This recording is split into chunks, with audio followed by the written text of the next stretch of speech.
మహాభారతం సులభ శైలిలో సమఫలం. అదే సమయంలో అర్జునుడు భీమసహితుడై అల్లంత దవ్వులో ద్రౌపది తనను అనుసరిస్తూ ఉండగా అక్కడికి వచ్చి చేరాడు. రాగానే తల్లికి ప్రణామం చేస్తూ చిరునవ్వుతో, అమ్మా, ఈ దినం నేను ఒక అపురూపమైన ఫలాన్ని సంపాదించుకొని వచ్చాను అన్నాడు తల్లితో. అలాగా, అయితే ఆ ఫలాన్ని మీరు 5గురు కలిసి సమానంగా అనుభవించండి తండ్రి అని అంతలోనే త్రిభువన సామ్రాజ్య లక్ష్మి వలె సర్వాలంకార పరిశోభితమైన పాంచాల రాజపుత్రిని చూసి తెల్లబోతూ, అర్జునుడు సంపాదించిన ఫలం ఈ సౌభాగ్యవతి కాదు కదా అంది మెల్లగా. అవునమ్మా, ఈ సౌభాగ్యవతి ద్రుపద మహారాజు గారాల కూతురు. మత్స్యయంత్రాన్ని భేదించి పరాక్రమంతో గెలుచుకొని వచ్చిన వీరఫలం అన్నాడు అర్జునుడు. అతని మాటలు వినగానే కుంతి విభ్రాంతురాలైపోయింది. భక్తితో తనకు నమస్కరించిన కోడలిని ప్రియమార కౌగిలించుకొని చేరదీసి, అయ్యో కుమారులారా, అప్రయత్నంగా నా నాలుక మీద ఎటువంటి విపరీత వాకు దొర్లిపోయిందో కదా. ఏదో మామూలు ఫలమే అనుకొని 5గురిని అనుభవించమన్నాను గాని ఈ సంగతి ఊహించనే లేదు.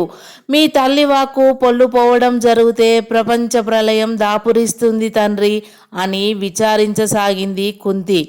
ధర్మరాజు కుంతిని ఓదారుస్తూ, అమ్మా, నీ మాట మొక్కపోవడం ఎందుకు తల్లి? అర్జునుడు ఈ సుందరాంగిని పత్నిగా చేపట్టి సుఖం అనుభవిస్తాడు. నేను భీమసేనుడు ఈ సుగుణ రాశి మా తమ్మునికి ఇల్లాలైనందుకు, మాకు మరదలైనందుకు సంతోషం అనుభవిస్తాం. ఇంత మంచి వదిన తమకు లభ్యమైనందుకు నకుల సహదేవులు గొప్ప సంతృప్తిని అనుభవిస్తారు. 5గురం ఈ పాంచాల రాజపుత్రిని ఈ విధంగా అనుభవించడం ఆచరిస్తే నీ మాట పొల్లుపోయినట్లు కాదు కదమ్మా అన్నాడు ధర్మరాజు. అన్నయ్య, నిఖిల ధర్మ తత్వవేదివి. విశేషించి నేను భగవంతుని స్థానంలో ఉంచి పూజించుకుంటున్న నా జ్యేష్ఠ భ్రాతవు. నువ్వు అవివాహితుడవై ఉండగా నేను వివాహం చేసుకోవడం ధర్మం కాదు. నీ తమ్ముడు బాహుబలంతో సంపాదించిన రాజ్యలక్ష్మి వంటి ఈ సుకుమారిని నువ్వే ధర్మపత్నిగా పరిగ్రహించు. ఈ శుభ సమయంలో మేమందరం ఆనందం అనుభవించి తల్లి మాటను పాలిస్తాం అన్నాడు అర్జునుడు. చిరంజీవులారా, నేను ఫలం అనుభవించమన్నానే గాని ఆనందం అనుభవించమనలేదు. ఈ ధర్మ సమస్య అంత తేలికగా పరిష్కారం అయ్యేటట్టు లేదు. లోపలికి పదండి, తీరికగా చర్చించుకుందాం అంది కుంతీదేవి. ద్రౌపది అప్పటికి తాను ఎవరి సన్నిధిలో ఉన్నది అన్నది పూర్తిగా అర్థం చేసుకుంది. తన సౌభాగ్యానికి, అదృష్టానికి చాలా మురిసిపోయింది. అదే సమయంలో కృష్ణుడు బలరామ సాత్యకులను వెంట తీసుకొని అక్కడికి వచ్చాడు. ఆ ప్రేమమూర్తులందరూ ఒకరినొకరు ప్రియమార సంభావించుకుంటూ పెన్నిధులను గన్నా పేదల్లా మురిసిపోసాగారు. అంతవరకు ఆ ఇంటి చాటున మారువేషంలో నిలబడి ఆ పరిస్థితులన్నింటినీ చక్కగా అవగాహన చేసుకున్న దృష్టద్యుమ్నుడు సంతోషంతో ఉప్పొంగిపోతూ వెనుదిరిగాడు. స్వామి, ఇదెక్కడి కాల వైపరీత్యం? త్రిలోక విజయుడైన పాండురాజపుత్రునికి కూరిమి ఇల్లాలు కావలసిన మన ముద్దుల పట్టి పెంపు చెడి ఒక పేద బ్రాహ్మణుడి మెడలో పూలమాల వేసి వరించి అతని వెంట వెళ్ళిపోయిందా?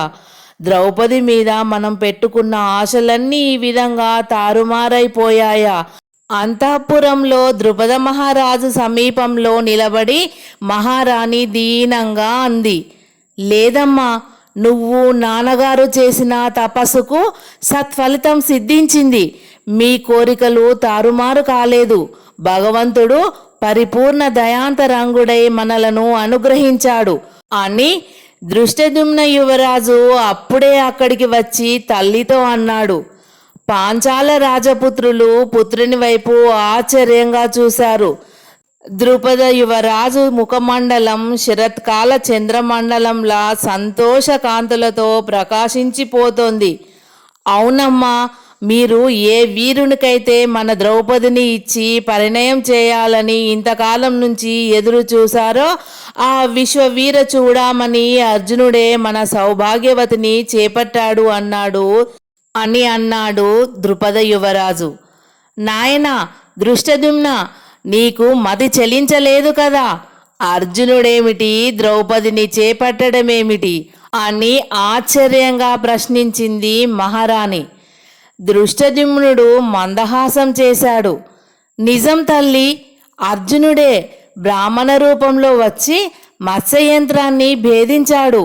అతని అన్నదమ్ములు, తల్లి, మేనమామ పుత్రులైన కృష్ణ, బలరామ, సాత్యకులు అందరూ మన పట్టణంలోనే ఉన్నారు అని ద్రుపద యువరాజు తాను చూసిన విశేషాలన్నింటినీ తల్లిదండ్రులకు విశదం చేశాడు. ఆ శుభవార్త వినగానే మహారాణి పొంగిపోయింది. ద్రుపదని ఆనందానికి మేర లేకుండా పోయింది.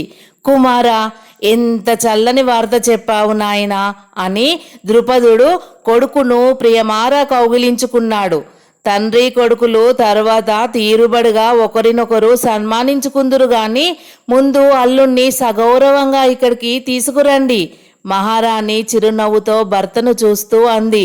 అవునవును, పదనాయన, పురమంతా అలంకరింపజేసి చతురంగ బల సైనిక వందనాలతో మీ బావలను ఇక్కడికి తీసుకురావాలి, త్వరగా పద అని ద్రుపదుడు కొడుకును అలాగే కౌగిలించుకొని ముందుకు నడిచాడు.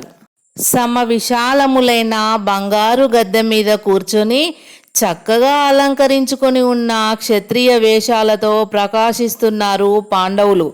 వారి ఎదురుగా మరొక సువర్ణ పీఠం మీద ఆసీనుడై ద్రుపద మహారాజు దీర్ఘంగా ఆలోచిస్తూ ఉన్నాడు. ఆ మహారాజు పార్శ్వంలో దృష్టద్యుమ్నుడు నిలుచుని తాను కూడా తీవ్రంగా ఏదో ఆలోచిస్తున్నాడు. అక్కడికి కొంచెం దగ్గరగా కుంతీదేవి, పాంచాల రాజపత్ని, వారిద్దరి మధ్య ద్రౌపది కూర్చొని ఉన్నారు.